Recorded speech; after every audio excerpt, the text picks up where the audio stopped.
नवी मुंबई में मराठी बोलने पर धमकाया गया। ये बड़ा मामला सामने आया फिर से मुंबई से। दरअसल बुजुर्ग कार ड्राइवर के साथ बदसलूकी हुई है। ड्राइवर पर मराठी बोलने का दबाव बनाया गया। पुलिस ने पीड़ित ड्राइवर से संपर्क भी किया। मुस्लिम कार ड्राइवर को धमकाया गया है। जबरन मराठी बोलने के लिए ये दबाव बनाया गया है। ये पहली दफा ऐसा नहीं हुआ महाराष्ट्र में खुलेआम सड़कों पर इस तरीके से मराठी बोलने का दबाव बनाया जा रहा है। एक तरीके से गुंडागर्दी लोगों के साथ की जा रही है।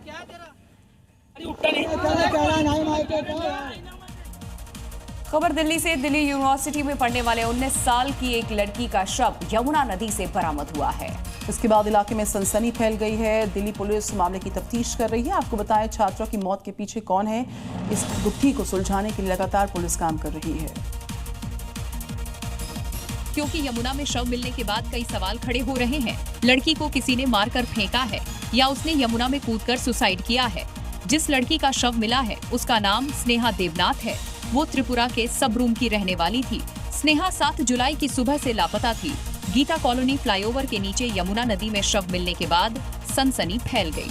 स्नेहा दिल्ली यूनिवर्सिटी के आत्मा राम सनातन धर्म कॉलेज में बीएससी की स्टूडेंट थी। स्नेहा ने आखिरी बार 7 जुलाई की सुबह अपनी मां को फोन कर बताया था कि वो अपनी एक दोस्त से मिलने सराय रोहिल्ला जा रही हैं और उसके बाद उसका फोन बंद हो गया। कैब ड्राइवर के मुताबिक स्नेहा बेहद नॉर्मल थी और बहुत ही नॉर्मल कॉन्वर्सेशन कर रही थी। कैब में बैठते ही उसने म्यूजिक प्ले करने की बात कही थी। वो साउथ दिल्ली के मेहरौली स्थित पर्यावरण कॉम्प्लेक्स इलाके में रहती थी। स्नेहा की आखिरी लोकेशन सिग्नेचर ब्रिज पर मिली। दिल्ली पुलिस मामला दर्ज कर जांच में जुट गई है कि स्नेहा की मौत के पीछे की वजह क्या है। खबर जोधपुर से है, जहां बारिश के बाद इंसान ही नहीं बेजुबान भी परेशान है, क्योंकि लगातार बारिश के बाद सड़कें समंदर हो चुके हैं। आम जनजीवन प्रभावित हुआ और इस सैलाब में बेजुबान भी जद्दोजहद करते नजर आए। अब जरा ये तस्वीर देखिए। एक बेजुबान जानवर, ये कुत्ता, कैसे पानी की तेज धार में बहता नजर आ रहा है। सैलाबी कहर के बीच इंसान तो फिर भी किसी तरह अपना बचाव कर ले, लेकिन इन बेजुबानों की सुध देने वाला कोई नहीं। देखो कितना फास्ट कुत्ता पानी में आयो है। चारों ओर सिर्फ पानी ही पानी है। हर तरफ सैलाब और बेबसी नजर आ रही है। भैया इधर आओ, भैया इधर आ जाओ। नजारा ऐसा मानो सड़क पर नदी बह रही हो। अगर कोई सैलाब की चपेट में आ गया तो क्या होगा, समझा जा सकता है। अब ये तस्वीर देखिए। सैलाब के बीच में ये बच्चे लापरवाही बरत रहे हैं। अगर कोई सैलाब में फिसल गया तो क्या होगा।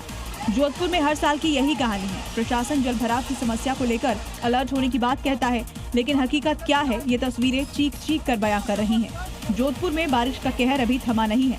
मौसम विभाग ने और बारिश की चेतावनी दी है। और खबर राजस्थान से। राजस्थान के कई जिलों में बारिश कहर बनकर टूट रही है। नदी नाले सब उफान पर है। सड़कें समंदर हो गई हैं। ऐसे में आम लोगों की परेशानियों में इजाफा। जोधपुर तब अफरा तफरी का मंजर देख रहा था जब स्कूली बच्चों से भरी बस सैलाब में फंसी, क्योंकि इस बस में 15 स्कूली बच्चे सवार थे। देखिए, बारिश के बाद अंडरपास पूरी तरह दरिया बन चुका है, लेकिन सैलाब के बीच से स्कूली बच्चों से भरी बस निकालना ड्राइवर को भारी पड़ गया। रेलवे अंडर ब्रिज के नीचे पानी इतना भर गया कि बस वहीं बीच में फंस गई। अंदर मासूम स्कूली बच्चों की चीख पुकार निकल पड़ी। सैलाब में फंसे बच्चों को निकालने के लिए ग्रामीण ने हिम्मत दिखाई और फिर जान जोखिम में डालकर ट्रैक्टर के सहारे बस को खींचना शुरू कर दिया।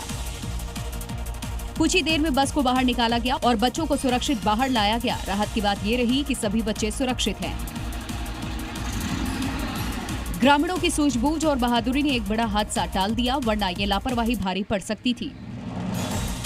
ये तस्वीरें प्रशासन के दावों की पोल खोलने के साथ साथ ड्राइवर की लापरवाही भी उजागर करती हैं, क्योंकि ऐसे सैलाब के बीच गाड़ी निकालना खतरे से खाली नहीं है।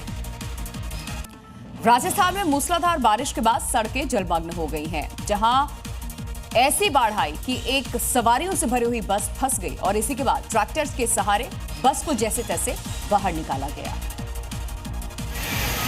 जिसकी तस्वीरें भी सामने आई। वीडियो देखकर ऐसा लग रहा है कोई नदी सड़क की तरफ मोड़ दी गई हो। ड्राइवर सड़क पर पानी के बहाव और गहराई का अंदाजा नहीं लगा पाया और बस को सैलाब में उतार दिया, लेकिन सैलाब के बीचों बीच जाकर बस बंद हो गई, जिसके बाद बस के अंदर बैठे यात्रियों की सांसें अटक गई। कुछ यात्री अपनी जान बचाने के लिए बस की छत पर चढ़ गए। बस को सैलाब में फंसा देख मदद के लिए गांव के लोग आगे आए और फिर ट्रैक्टर की मदद से बस को बाहर निकालने की कोशिश की गई। नाले में सैलाब का बहाव इतना तेज था कि ट्रैक्टर को भी भारी परेशानी हुई। काफी मशक्कत के बाद यात्री बस को ट्रैक्टर से खींचकर सैलाब से बाहर निकाल लाए।